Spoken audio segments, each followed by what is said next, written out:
99 update news కి స్వాగతం. ముందుగా హెడ్లైన్స్. ఈ ఎన్నికల్లో రాజశేఖర రెడ్డి బిడ్డ ఓడిందంటే నేరం గెలిచిందని అర్థం. పింఛన్ల పంపిణీలో వైసీపీ ప్రభుత్వం శవ రాజకీయాలు చేస్తుందని చంద్రబాబు ఆగ్రహం. రైతుల విషయంలో బాబు రిపోర్టు ఏమిటి, జగన్ రిపోర్టు ఏమిటి, చంద్రబాబు జగన్ సవాల్. ఇక డీటెయిల్స్ చూస్తే, న్యాయానికి నేరానికి మధ్య జరుగుతున్న ఎన్నికలు ఇవని, న్యాయం ఓడితే నేరం గెలిచినట్లేనని AP Congress chief YS Sharmila అన్నారు. కోనసీమ జిల్లాలో షర్మిల మాట్లాడుతూ, ఇది ధర్మానికి డబ్బుకు మధ్య జరుగుతున్న ఎన్నికలు. ఈ ఎన్నికల్లో రాజశేఖర రెడ్డి బిడ్డ ఓడిందంటే నేరం గెలిచిందని అర్థం అని అన్నారు. ఇక్కడ ముఖ్యంగా చెప్పాలనుకున్నది ఏమిటంటే, కడపలో జరుగుతున్న ఈ ఎన్నికలు ఒక పక్క ధర్మానికి, ఇంకో పక్క డబ్బుకి జరుగుతున్న ఎన్నికలు. ఒక పక్క న్యాయానికి, ఇంకో పక్క నేరానికి జరుగుతున్న ఎన్నికలు. ఈ ఎన్నికల్లో రాజశేఖర రెడ్డి బిడ్డ ఓడిపోయింది అంటే నేరం గెలిచింది అని అర్థం. ఇంకొక అంశం, జగన్మోహన్ రెడ్డి గారు నిన్న ఇంటర్వ్యూలో ప్రస్తావించిన అంశం, రాజశేఖర రెడ్డి గారి పేరును సిబిఐ ఛార్జ్ షీట్లో కాంగ్రెస్ పార్టీ చేర్చింది అని పదే పదే చెప్తున్నాము. ఇటీవల నాకు తెలిసిన విషయమే ప్రజల ముందు గత కొన్ని రోజులుగా బయట పెడుతున్నాము. కాంగ్రెస్ పార్టీ రాజశేఖర రెడ్డి గారి పేరును సిబిఐ ఛార్జ్ షీట్లో చేర్చలేదు. వాస్తవం ఏమిటంటే, అసలు రాజశేఖర రెడ్డి గారి పేరు ఎఫ్ఐఆర్లో కూడా లేకపోతే సుధాకర్ రెడ్డి గారు, ఎవరైతే ఇప్పుడు ఏఏజీగా ఉన్నారో కొనుగోలు సుధాకర్ రెడ్డి గారు, అదే పనిగా రాజశేఖర్ రెడ్డి గారి పేరు కూడా ఈ కేసులో లేకపోతే, ఛార్జ్ షీట్లో లేకపోతే, జగన్మోహన్ రెడ్డి గారు ఈ కేసులలో నుంచి బయటపడటం అసాధ్యము అని సిబిఐ కోర్టులో పిటిషన్ వేశాడు, హైకోర్టులో పిటిషన్ వేశాడు, సుప్రీంకోర్టులో కూడా పిటిషన్ వేశాడు. ఆ మేరకు సిబిఐ రాజశేఖర్ రెడ్డి గారిని పేరుని ఛార్జ్ షీట్లో చేర్చింది తప్ప, కాంగ్రెస్ పార్టీ రాజశేఖర రెడ్డి గారి పేరును ఛార్జ్ షీట్లో చేర్చలేదు. ఇక్కడ గమనించాల్సిన విషయం ఏమిటంటే, కొడుకయ్యుండి ఎంత దుర్మార్గం కాకపోతే సొంత తండ్రి పేరుని ఛార్జ్ షీట్లో చేర్పిస్తాడు. చేర్పించిన వ్యక్తిని 5 రోజుల్లో 6 రోజుల్లోనే, ఈయన ముఖ్యమంత్రి అయిన 6 రోజుల్లోనే ఏఏజీ పదవిని కట్టబెడతాడు. ఇది దుర్మార్గం కాకపోతే, ఇది సిగ్గుచేటు కాకపోతే ఏమిటి అని రాజశేఖర రెడ్డి బిడ్డ, రాజశేఖర రెడ్డి గారి అభిమానులు అడుగుతున్నారు. మీరు స్వార్థం కోసం ఈరోజు రాజశేఖర రెడ్డి గారి పేరుని సిబిఐ ఛార్జ్ షీట్లో చేర్పించి ఈ దుర్మార్గపు చర్య చేయడమే కాకుండా మళ్ళీ ఆ బురదని ఇంకొకరి మీద పుయ్యాలని చూస్తున్నారు. ఇది సబబు కాదు. రాజశేఖర రెడ్డి గారి అభిమానులందరికీ మళ్లీ చెప్తున్నాం, రాజశేఖర రెడ్డి గారి పేరును సిబిఐ ఛార్జ్ షీట్లో చేర్చింది జగన్మోహన్ రెడ్డి గారి మనిషి. జగన్మోహన్ రెడ్డి గారు ఆ మనిషిని పిలిచి 6 రోజుల్లోనే ఏఏజీ పదవిని ఇచ్చారు. ఇది దుర్మార్గం కాకపోతే ఏమిటో, తండ్రి పేరుని ఛార్జ్ షీట్లో చేర్పించడం దుర్మార్గం కాకపోతే ఏమిటో ఆంధ్ర రాష్ట్ర ప్రజలందరూ ఆలోచన చేసుకోవాలి. మహిళల సాధికారతను ఏనాడైనా పట్టించుకున్నారా అని వైఎస్ జగన్ అన్నారు. నాయకుడు అంటే మాట చెబితే చేస్తాడనే నమ్మకం ఉండాలని వ్యాఖ్యానించారు. చంద్రబాబు ధ్యాస అంతా దోచుకోవడంపైనే ఉందని చెప్పారు. ఎవరి రిపోర్ట్ ఏంటో చూద్దామా అని జగన్ నిలదీశారు. రైతుల విషయంలో బాబు రిపోర్టు ఏమిటో, జగన్ రిపోర్టు ఏమిటో చంద్రబాబును ముక్కుసూటిగా అడుగుతున్నానని, రైతు రుణమాఫీ చేశారా, బ్యాంకుల్లో ఉన్న బంగారం విడిపించారా అని జగన్ ప్రశ్నించారు. ప్రభుత్వ ఉద్యోగాల విషయంలో మీ జగన్ రిపోర్టు, మీ జగన్ది కళ్ళెదుటే కనిపిస్తా ఉన్న రిపోర్టు కాదా అని అడుగుతా ఉన్నాను మీ అందరి సమక్షంలో. మరొక విషయం కూడా చూద్దామా ఈసారి రైతుల విషయం చూద్దాం. రైతుల విషయంలో, వ్యవసాయ విషయంలో బాబు రిపోర్ట్ ఏమిటో, జగన్ రిపోర్ట్ ఏమిటో ఒకసారి అది కూడా చూద్దామా. సూటిగా చంద్రబాబు నాయుడుని అడుగుతా ఉన్నాను, సూటిగా, ఓ బాబు, ఓ చంద్రబాబు, రైతు రుణమాఫీపై తొలి సంతకం చేస్తానన్నావు, బ్యాంకుల్లో పెట్టిన బంగారం విడిపిస్తానన్నావు. 12 కోట్ల రూపాయలు వ్యవసాయ రుణాలు మాఫీ చేసేవా అని అడుగుతా ఉన్నాను ఈ పెద్ద మనిషి చంద్రబాబు నాయుడును. బ్యాంకుల్లో పెట్టిన బంగారం ఇంటికి వచ్చిందా అని అడుగుతా ఉన్నాను ఈ పెద్ద మనిషి చంద్రబాబు నాయుడును. బ్యాంకుల్లో పెట్టిన బంగారం విడిపివ్వకపోగా ఏకంగా వేలం వేయించాడు ఈ పెద్ద మనిషి చంద్రబాబు నాయుడు. ఇదే పెద్ద మనిషి చంద్రబాబు నాయుడు రైతులకు ఉచితంగా పంటల బీమా ఏ రోజైనా ఇచ్చాడా ఈ పెద్ద మనిషి చంద్రబాబు నాయుడు గారిని అడుగుతా ఉన్నాం. రైతులకు సమయానికే సీజన్ ముగిసేలోగానే ఇన్పుట్ సబ్సిడీ ఇచ్చిన చరిత్ర ఏ రోజైనా ఒక్క రోజైనా ఉందా చంద్రబాబు నాయుడుకు అని అడుగుతా ఉన్నా. 0 వడ్డీకి రుణాలు ఈ పెద్ద మనిషి ఇచ్చాడా లేక ఎగరగొట్టాడా అని అడుగుతా ఉన్నాను మీ అందరి సమక్షంలో. పెట్టుబడికి సహాయంగా రైతు భరోసాగా ఈ పెద్ద మనిషి చంద్రబాబు నాయుడు గారు ఏ ఒక్క రోజైనా ఏ ఒక్క రైతుకైనా కూడా రైతుకు పెట్టుబడికి సహాయంగా తోడుగా రైతు భరోసాగా ఏ ఒక్క రోజైనా ఇచ్చాడా అని అడుగుతా ఉన్నాను మీ అందరినీ.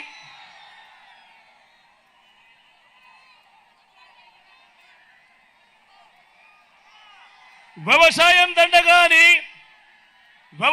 దండగాని ఓ చంద్రబాబు నువ్వు మాట్లాడిన మాట నిజంగా దాని అడుగుతా ఉన్నాను. రైతులపై బషీర్బాగ్ లో కాల్పులు జరిపింది నువ్వు కాదా చంద్రబాబు అని అడుగుతా ఉన్నాను. రైతులను విచారించేందుకు ఏకంగా ప్రత్యేక పోలీస్ స్టేషన్లు ఏకంగా ప్రత్యేక కోర్టులు పెట్టింది నువ్వు కాదా చంద్రబాబు అని అడుగుతా ఉన్నాను. రైతన్నలకు ఉచిత కరెంటు ఇస్తే ఆ తీగల మీద బట్టలారేసుకోవాల్సి వస్తుంది అన్న మాటలు నీవి కావా చంద్రబాబు అని అడుగుతా ఉన్నాను. ఈ సందర్భంగా ఇలా రైతులను అన్ని రకాలుగా కూడా మోసం చేసి నిట్ట నిలువులా ముంచిన ఓ చంద్రబాబు రైతుల విషయంలో నీది బోగస్ రిపోర్టు కాదా మరి అని ఈ సందర్భంగా అడుగుతా ఉన్నాను. మరి ఒక్కసారి మీ జగన్ రైతులకు ఏం చేశాడు వ్యవసాయానికి ఏం చేశాడు అని కూడా చూద్దామా.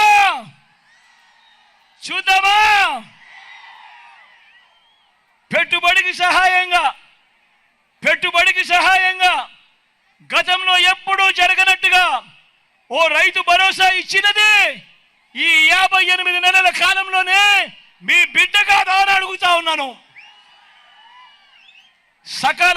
సకాలంలోనే ఇన్పుట్ సబ్సిడీ సీజన్ ముగిసేలోగానే ఇన్పుట్ సబ్సిడీ ఇస్తా ఉన్నది ఈ 58 నెలల్లోనే కాదా అని అడుగుతా ఉన్నాను. గ్రామాలలో రైతు భరోసా కేంద్రాలు తీసుకొచ్చింది ఈ 58 నెలల కాలంలోనే కాదా అని అడుగుతా ఉన్నాను. 9 గంటల పగటిపూటే నాణ్యమైన ఉచిత విద్యుత్ ఈ క్రాప్ చేసి మరి ఉచిత పంటల బీమా గిట్టుబాటు ధరలు ఆర్బీకే ద్వారా నాణ్యమైన విత్తనాలు ఎరువులు పురుగుల మందులు సలహాలు దళారులు లేకుండా పంటల కొనుగోలు ఇవన్నీ కూడా జరిగిందెప్పుడు ఈ 58 నెలల కాలంలోనే మీ బిడ్డ ముఖ్యమంత్రిగా ఉండగా కాదా అని అడుగుతా ఉన్నాను. ఈ సందర్భంగా పింఛన్ల పంపిణీలో వైసీపీ ప్రభుత్వం శవరాజకీయాలు చేస్తోందని టీడీపీ అధినేత నారా చంద్రబాబు నాయుడు ఆగ్రహం వ్యక్తం చేశారు. సార్వత్రిక ఎన్నికల ప్రచారం నేపథ్యంలో సోమవారం గూడూరు పట్టణంలో విలేకరులతో మాట్లాడారు. ఏపీ అసెంబ్లీ ఎన్నికల నేపథ్యంలో పింఛన్ల పంపిణీలో వైసీపీ ప్రభుత్వం డ్రామాలు ఆడుతోందని అన్నారు. పింఛన్లు నేరుగా లబ్ధిదారుల ఇళ్లకు వెళ్లి పంపిణీ చేయాలన్నారు. అంటే ఎలాంటి కుట్రలు చేస్తున్నారో మీరు చూస్తే అలాంటి కుట్రలు చేసి మళ్ళీ ఇప్పుడు కొత్తగా బ్యాంకులో వేస్తామని అన్నారు. నేను అడుగుతున్నా, లాస్ట్ టైం మీరేం చెప్పారు? మా దగ్గర బ్యాంక్ అకౌంట్స్ లేవని చెప్పారు. పోయిన నెలలో లేని అకౌంట్లు ఇప్పుడు ఎట్టొచ్చాయి? You answer this. అంటే మీ కుట్రలు ఏం చేసినా ప్రజలు నమ్ముతారని, లేకుంటే మేము కూడా ఒప్పుకుంటామని. ఇది ఏమాత్రం ఆమోదయోగ్యం కాదు. ఈరోజు మీరు చూస్తే వాళ్ళు చెప్పినట్లు చూస్తే ఆధార్ లింక్ అయిన ఉన్న లబ్ధిదారులందరికీ బ్యాంకులో వేస్తాం, మిగిలిన వాళ్ళందరికీ ఇంటికి పోయి ఇస్తామంటున్నారు. మొత్తం 65,49,000 మంది పెన్షనర్స్ ఉన్నారు. దీంట్లో 48,92,000 మందికి లింకులు దొరికాయి, వీళ్ళకి అకౌంట్లు దొరికాయి. అంటే 75% వాళ్ళకు నేరుగా బ్యాంకులు వేస్తూ ఉంటారు. మిగిలిన వాళ్ళందరూ ఎవరైతే వికలాంగులు, లింకులు లేని వాళ్ళు, పోలేని వాళ్ళు, అనారోగ్యంగా ఉండేవాళ్ళు, వాళ్ళు 16,57,000 మంది ఉన్నారంటున్నారు. ఎవరు పోలేరు? మీ దగ్గర లింక్ అడ్రస్ ఉందా? వెరిఫై చేశారా మీరు? ఎప్పుడు వెరిఫై చేశారు? రాత్రి చేశారా? మీరు 65,49,000 మంది ఎవరు వికలాంగులు, ఎవరు ఆరోగ్యంగా బాగలేరు, ఎవరు నడవలేరు అని మీకు తెలిస్తే అంటే పోయి వెరిఫై చేసిన వాళ్ళకే ఇవ్వచ్చు కదా ఇంటి తెరిపి. నేను అడుగుతున్నాను, నీకు 75% అకౌంట్లు ఉన్నాయంటున్నారు, 25% అకౌంట్లు లేవంటున్నారు. పోయినసారి మా దగ్గర అకౌంట్లో లేవన్నారు. ఇప్పుడేమంటున్నారు మళ్ళీ? ఈ యొక్క 25 లక్షలు కూడా దీంట్లో అనారోగ్యంతో ఉన్నారంటున్నారు. అనారోగ్యంతో ఉన్నారని నీకెడ తెలిసింది? ఎప్పుడు చెక్ చేసావు నువ్వు? దాన్ని బట్టి ఆలోచించుకుంటే బోగస్ ఇన్ఫర్మేషన్తో వీళ్ళు కాలయాపన చేస్తున్నారు. ఇది కరెక్ట్ అప్రోచ్ కాదు, ఇది వాస్తవానికి దూరం. ఈ విషయం వీళ్ళు గుర్తుపెట్టుకోవాల్సిన అవసరం ఉంది. ప్రజల్ని మోసం చేయొద్దండి. ప్రభుత్వ యంత్రాంగం బాధ్యతాయుతంగా పనిచేయాలి తప్ప బాధ్యత రహితంగా పనిచేయడం కరెక్ట్ కాదని కూడా హెచ్చరిస్తున్నా.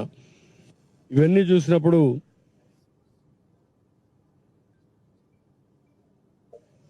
దీనివల్ల చాలామంది అకౌంట్ వేస్తాం. ముసలి వాళ్ళకి అకౌంట్ వేసిన తర్వాత బ్యాంకులో పడిందా లేదా తెలుసుకోవాలి కదా. ఎవరు చెప్పాలి వీళ్ళకు? దానికి ఇప్పుడు అందరూ సెల్ ఫోన్లో చూసుకుంటారా ముసలి వాళ్ళందరూ? ఆ శక్తి ఉందా? అంటే మీరు ఎన్ని డ్రామాలంటే మళ్ళా వీళ్ళ ఆ బ్యాంక్కి వెళ్ళాలి. అంటే నిన్న సచివాలయం చుట్టూరు తిప్పించారు, ఇప్పుడు బ్యాంకుల చుట్టూరు తిప్పిస్తారు. ఒక విషయాన్ని ఎంత కాంప్లికేట్ చేస్తున్నారంటే, ఏ విధంగా ప్రజల జీవితాలతో ఆడుకుంటున్నారంటే, ఇంత మునుపు 2 కిలోమీటర్లు 3 కిలోమీటర్లు వచ్చేవాడిని, ఇప్పుడు బ్యాంక్ అయితే 5 కిలోమీటర్లు ఉంటుంది. కనీసం అన్ని ఊర్లలో పక్కనే బ్యాంక్ ఉండదు. ప్రతి ఒక్క పంచాయతీలో కూడా కొన్ని బ్యాంకులు ఉండవు. అంటే పంచాయతీలు ఇచ్చేది పోయి ఇప్పుడు వేరేది ఇక్కడికి పోవాలి. అక్కడ మేనేజర్ లేకపోతే పడిగాపులు గాయాలి. అంటే వీళ్ళ అవసరానికి డబ్బులు రాకుండా చేసి మళ్ళీ నిందలేయాలి, బురద జల్లాలి. ఇది ఒక కార్యక్రమం కింద పెట్టుకొని కుట్ర చేసేదానికి తెరలేపారు. దీన్ని నేను చాలా తీవ్రంగా ఖండిస్తున్నా. 45-46 డిగ్రీలు టెంపరేచర్, వడగాల్పులు, మంచినీళ్ళు లేని పరిస్థితి చాలా గ్రామాల్లో. ఇలాంటి సందర్భంలో ఇప్పుడు ఎక్కడ చూసినా మంచినీళ్ల కోసం ఆందోళన చేస్తున్నారు. ఇంకొక పక్కన ఇలాంటివి చేసి ముసలి వాళ్ళు ఎప్పుడు కూడా ఒక ప్రమాదం ఉంటుంది, బలహీనంగా ఉంటారు. పండుటాకు మారిగా చిన్న గాలిది వస్తే ఆకు రాలిపోతుంది. అలాంటి ముసలి వాళ్ళని మండు టెండల్లో బ్యాంకుల చుట్టూ తిప్పుతా ఉండడం ఏ విధంగా సబబు అని అడుగుతున్నా. జనసేన పార్టీలో నన్ను బెదిరించే ఏకైక వ్యక్తి బొలిశెట్టి శ్రీనివాస్ అని జనసేన పార్టీ అధ్యక్షులు పవన్ కళ్యాణ్ అన్నారు. తాడేపల్లిగూడెం పట్టణంలో సోమవారం రాత్రి జరిగిన వారాహి విజయభేరి బహిరంగ సభలో పాల్గొన్న ఆయన మాట్లాడారు. బొలిశెట్టి అంటే నాకు చనువు, ఎత్తు ఎక్కువ అని అన్నారు. రానున్న ఎన్నికల్లో తాడేపల్లిగూడెం నియోజకవర్గంలో పగిలిపోయే మెజారిటీ రావాలని ప్రజలకు సూచించారు. బొలిశెట్టి గారు కూడా చెప్తున్నారు. మా అమ్మ మొన్న చెప్పింది, బోలిశెట్టి మా నాయనమ్మ బోలిశెట్టి వారు ఆడపడుచుంట లక్ష్మేశ్వరంలో. సో మా నాయనమ్మ వాళ్ళ ఇక్కడి నుంచి వచ్చిన ఆడపడుచు బోలిశెట్టి వారు ఆడపడుచు. అందుకని అనుకుంటే ఆయనకి నా మీద చనువు ఎక్కువ, అందుకే నా మీద హైట్ కూడా ఎక్కువ ఉన్నారు. ఆయన నన్ను భయపెడతా ఉంటారు, అప్పుడప్పుడు బెదిరిస్తూ ఉంటారు నన్ను ఎవరన్నా జనసేన పార్టీలో బెదిరించేది ఈయనే బెదిరింపు. ఈయన హైట్ చూసి భయపడతా ఉంటాను. సరదాగా నా సోదరుడు సరదా.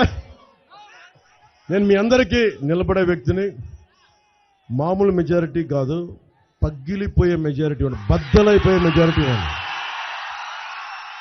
గోపితరాజు శ్రీనివాస వర్మ గారు ఉన్నారు. పార్లమెంట్కి వెళ్తే నేను మీకు ఏదైనా సమస్య కావాలంటే బోలిశెట్టి గారి దగ్గరికి వెళ్దాం. వీళ్ళిద్దరిని తీసుకెళ్లి ఎందుకు పని చేయమని వీళ్ళు కూర్చోబెట్టి మాట్లాడిద్దాం వాళ్ళ చేత. ఎవరిని వైసీపీ నాయకుల్లాగా ఎవరిని మనకు కాదు, నేను పని చేస్తా, పని చేయిస్తాం. అసెంబ్లీలో బూతులు లేని అసెంబ్లీని చూపిస్తాం. బూతులు లేని అసెంబ్లీ. అవినీతి ఉంటే మటుకు చెప్తున్నాం, మీరు అండగా ఉండండి, ఒక్కొక్కళ్ళ తాట తీసేస్తాం అవినీతి చేసాం. ప్రజల ఆస్తులు లాక్కునేందుకే రాష్ట్రంలో తరతరాల నుంచి కొనసాగుతున్న రిజిస్ట్రేషన్ వ్యవస్థను తొలగించి జగన్మోహన్ రెడ్డి ల్యాండ్ టైటిలింగ్ చట్టం తీసుకువచ్చారని యువనేత నారా లోకేష్ పేర్కొన్నారు. ఎన్నికల ప్రచారంలో భాగంగా దుగ్గిరాల మండలం శృంగారపురంలో నిర్వహించిన రచ్చబండ కార్యక్రమంలో యువనేత పాల్గొన్నారు. ప్రజల ఆస్తుల ఒరిజినల్ పత్రాలు జగన్ వద్దకు పెట్టుకుని మనకు జిరాక్స్ పేపర్లు ఇస్తారట, అందుకే ఈ చట్టం తీసుకువచ్చారు అని ఆరోపించారు. ప్రభుత్వం ఈరోజు భూమి ఎవరిదని తేల్చడానికి ఒక ప్రత్యేక చట్టం తీసుకొచ్చింది. తల్లి తరతరాలుగా ఉన్న వ్యవస్థని తొలగించి ఒక కొత్త చట్టం తీసుకొచ్చారు. ఆ చట్టం ఏంటంటే అధికారులు ఫైనల్ అంట. అంటే భూమి వివాదం ఏమైతే మన అధికారుల దగ్గర తీర్చుకోవాలి, కోర్టుకు వెళ్ళే అర్హత మనకు ఉండదంట. సో వైకాపా నాయకులు పొగడాలలో చూసాం కదా, వాళ్ళకి నచ్చితే మన భూమి లాక్కుంటారు, మన పైన దొంగ కేసులు పెడతారు. సరే ఎవరికైనా పొరపాటున ఒక వైకాపా నాయకుడికి మనకి ఇల్లు నచ్చినా, మన పొలం నచ్చినా అధికారుల దగ్గరికి వెళ్ళి ఇమ్మీడియట్గా పొలం నా పేరు మీద రాయండి అంటాడు. అప్పుడు అధికారి ఏం చేస్తాడు, భయపడి సంతకం పెట్టేస్తాడు, భూమి వాళ్ళ పేరుకి వెళ్ళిపోయింది. కోర్టుకు వెళ్ళే అర్హత లేదు ఆ చట్టం ప్రకారం. ఇంకో విచిత్రం ఏంటంటే ఒరిజినల్ కాగితాలు, భూమికి సంబంధించిన ఒరిజినల్ కాగితాలు ఈయన పెట్టుకుంటాడంట, జగన్మోహన్ రెడ్డి గారు పెట్టుకుంటారంట, మనకి కాపీలు ఇస్తాడంట. అది తాతయ్య భూమి కూర్చోండి, పుణ్యం ఉంటుంది తాతయ్య, పుణ్యం ఉంటుంది, కూర్చోండి తాత. ఆగండి మీరు ఆగండి, 9 గుర్రాలు ఆగండి. తల్లి ఒరిజినల్ ఆయన పెట్టుకుంటాడంట, జిరాక్స్ కాపీలు మనకి ఇస్తాడంట తల్లి. సో నాకు ఇప్పుడు అర్థమైంది తల్లి, ఎప్పుడు ఎక్కడికి వెళ్ళినా మీ బిడ్డని అంటాడు తల్లి. పొరపాటున మళ్ళీ గెలిస్తే తల్లి మీ బిడ్డను కదా, భూమి నాది, నాకు ఇచ్చేయడం లాక్కుంటాడు తల్లి. అందుకే చట్టం తీసుకొచ్చాడు. అమ్మ మీరు ఆలోచించండి, భూమి కొనిన తర్వాత కానీ లేదంటే భూమి అమ్మే ముందలు కానీ ఆ భూమి పత్రాలు తీసుకెళ్తాం, దేవాలయం కానివ్వండి చర్చ్ కానీ తీసుకెళ్లి పూజలు చేసి అప్పుడే కార్యక్రమం చేస్తాం. ఎందుకంటే ఒక అటాచ్మెంట్, భూమి అంటే మంది, ఒక భద్రత మనకు ఉంటుంది అని. అలాంటిది ఆ కాగితాలంతా ఈయన పెట్టుకుంటాడంట, కాపీలు మనకిస్తాడంట. ఎంత అన్యాయమో చూడండి. అలాంటి ఇబ్బందులు రాబోతున్నాయి తల్లి. అమ్మ ఇంతేకాదు, మీరు నమ్మరు, ఆయన పార్టీకి 165 కోట్ల రూపాయలు ఒక లాటరీ కింగ్ దగ్గర తీసుకున్నాడు తల్లి. కోయంబత్తూరు ఆయనంట 160 కోట్ల రూపాయలు పార్టీకి డైరెక్ట్ గా డబ్బులు తీసుకున్నాడు.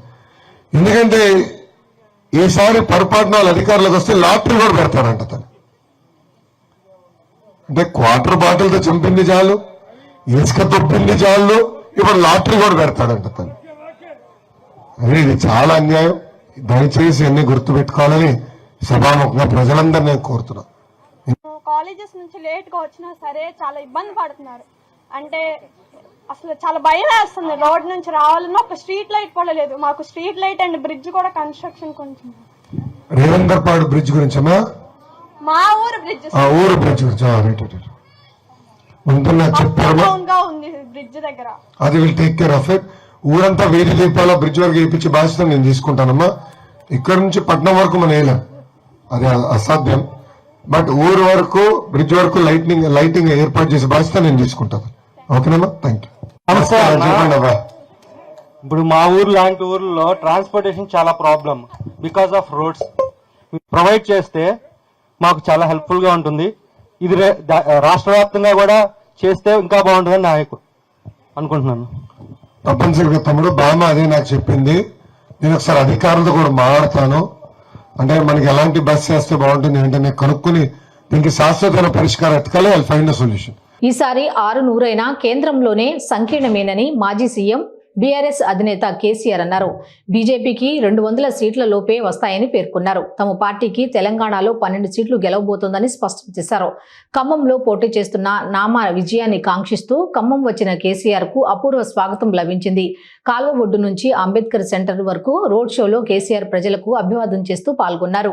ఎంపీలు నామా నాగేశ్వరరావు గారి నాయకత్వంలో అడిగినారు ఆ మంత్రిని, యాసంగిలో కొంచెం నూకైతుందండి, అది కొనాలంటే ఆ మెదడు తక్కువ మంత్రి ఈ తెలంగాణ ప్రజలు నూకలు తినమనండి అని చెప్పినాడు. దాంతో అందరం కూడా ఏమైందా తమ్ముడు ప్లీజ్ సౌండ్ అయిందా, సౌండ్ చూడు. మొత్తం క్యాబినెట్, తెలంగాణ క్యాబినెట్, ఎంపీలు, ఎమ్మెల్యేలు, ఎమ్మెల్సీలు అందరం కూడా పోయి ఢిల్లీలో ధర్నా చేసినాం.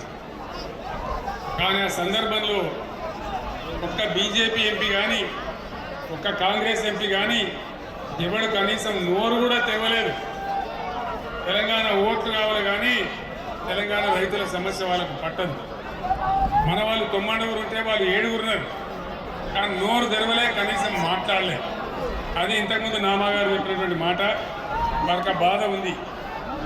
అంతెందుకండి, ఇప్పుడు బీజేపీ నుంచి ఇక్కడ ఒక కేంద్ర మంత్రి ఉన్నాడు, ఒక 3 ఎంపీలు ఉన్నారు, బీజేపీ పార్టీ ఉంది. ఈరోజు నరేంద్ర మోడీ క్లియర్గా చెప్తా ఉన్నాడు, గోదావరి నదిని నేను ఎత్తుకొని పోతా, తమిళనాడుకు కర్ణాటక ఇస్తానని మాట్లాడుతూ ఉన్నాడు. ఒక్కడన్నా మాట్లాడుతున్నాడా? కేంద్ర మంత్రి కిషన్ రెడ్డి మాట్లాడుతున్నాడా? ముఖ్యమంత్రి రేవంత్ రెడ్డి మాట్లాడుతున్నాడా? మరి ఈ దద్దమ్మలు మనకు ఎందుకు అని నేను అడుగుతాను. మనకు ఉన్నటువంటి ఒకే ఒక్క ఆశ గోదావరి. ఖమ్మం జిల్లాలో గత 50-75 సంవత్సరాల స్వతంత్రంలో ఎవరు కూడా ఆలోచన చేయలే. కృష్ణాలో నీళ్లు తగ్గినప్పుడల్లా మన పంటలు ఎండిపోవడం, మనం బాధపడడం, నాగార్జున సాగర్ ఆయకట్లో కూడా మనకు ఇబ్బందులు వస్తూ ఉన్నాయి. ఖమ్మం జిల్లా ఇబ్బందులు శాశ్వతంగా తీరాలని బ్రహ్మాండంగా దుమ్ముగూడెం ప్రాంతంలో సీతారామ ప్రాజెక్టు మనం కడతా ఉన్నాం. 37 టీఎంసీల ప్రాజెక్ట్ అది పూర్తయితే ఖమ్మం జిల్లాలో 1 ఇంచు లేకుండా కూడా వ్యవసాయానికి నీళ్ళు వచ్చే ప్రాజెక్ట్ ఆ ప్రాజెక్ట్. మరి పైన ఇచ్చంపల్లి దగ్గర ప్రాజెక్టు కట్టి నేను కర్ణాటకకు తమిళనాడు నీళ్ళు తీసుకొని పోతా అంటే ఎందుకు వీళ్ళు మాట్లాడడం లేదు? ఇలా ముఖ్యమంత్రి రేవంత్ రెడ్డి ఎందుకు మాట్లాడడం లేదు? అదే నేను ముఖ్యమంత్రి ఉండే టైంలో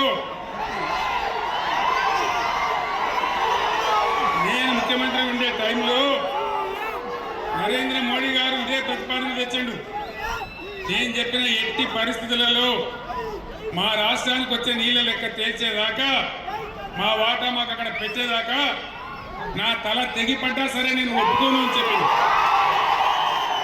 హైదరాబాద్ లో కేంద్ర మంత్రి కిషన్ రెడ్డి మాట్లాడుతూ సీఎం రేవంత్ రెడ్డి దేశంలో బడుగు బలహీన వర్గాల ప్రజలను రెచ్చగొట్టే ప్రయత్నం చేస్తున్నాడన్నారు. సీఎం స్థాయిని రేవంత్ దిగదార్చుతున్నారన్నారు. రిజర్వేషన్లు పోతాయని రెచ్చగొట్టి శాంతి భద్రతలకు భంగం కలిగించే ప్రయత్నం చేస్తున్నాడు రేవంత్. అదృష్టం ఏంటంటే రేవంత్ రెడ్డిని జోకర్ కింద చూసి అతని మాటలను ఎవరూ లెక్క చేయరు కాబట్టి ప్రజలు ఏమాత్రం పట్టించుకోవడం లేదన్నారు. దేశంలో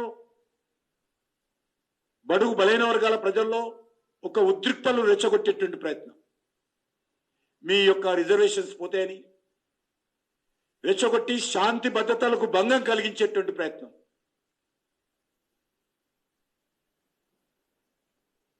రేవంత్ రెడ్డి కుట్ర చేశాడు.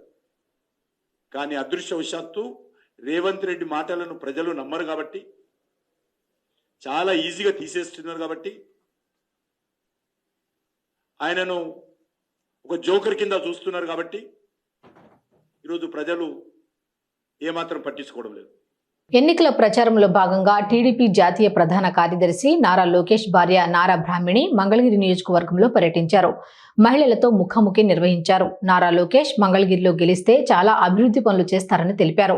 స్త్రీశక్తి కార్యక్రమం ద్వారా మహిళలకు ఉపాధి అవకాశాలు కల్పిస్తామని పేర్కొన్నారు. కూటమి అధికారంలోకి వచ్చిన తర్వాత ప్రతి విద్యార్థికి 15,000 అందజేస్తామని నారా బ్రాహ్మిణి హామీలు ఇచ్చారు. అంత కష్టపడే మహిళల సాధికారత కోసం మొదటి నుంచి తెలుగుదేశం పార్టీ ఎంతో కష్టపడుతుంది. ఆనాడు మా తాతగారు ఎన్టీ రామారావు గారు కానివ్వండి, ఇప్పుడు మా మామగారు చంద్రబాబు నాయుడు గారు, ఇప్పుడు మా వారు లోకేష్ గారు కూడా మహిళల్ని ఒక మహాశక్తిగా తీర్చిదిద్దడానికి ఎంతో కష్టపడుతున్నారు. అది చూస్తూ ఉంటే నాకు చాలా గర్వంగా ఉంది. నారా లోకేష్ గారి ఆశయాలు మన మంగళగిరి మహిళలకు ఎంతో ఉన్నతమైనటువంటివి. ఇక్కడికి వచ్చి మన స్త్రీ శక్తి ప్రోగ్రాం అనే సక్సెస్ చూసిన తర్వాత నేను బాగా ఇన్స్పైర్ అయ్యాను. నేను కూడా ఈ ప్రోగ్రాంలో ఒక భాగం అయ్యి ఈ ప్రోగ్రాంని ఇంకొక స్థాయికి కేవలం మంగళగిరిలోనే కాదు వేరే నియోజకవర్గాల్లో తీసుకెళ్లాలనే ఒక బలమైన ఆశయం నాకు కలిగింది. దీనికి మీ అందరికీ కంగ్రాచులేషన్స్. ఎవరైతే ఇంత సక్సెస్ఫుల్గా ఈ ప్రోగ్రామ్ని వినియోగించుకున్నారో మీ అందరికీ చాలా పెద్ద కృతజ్ఞతలు.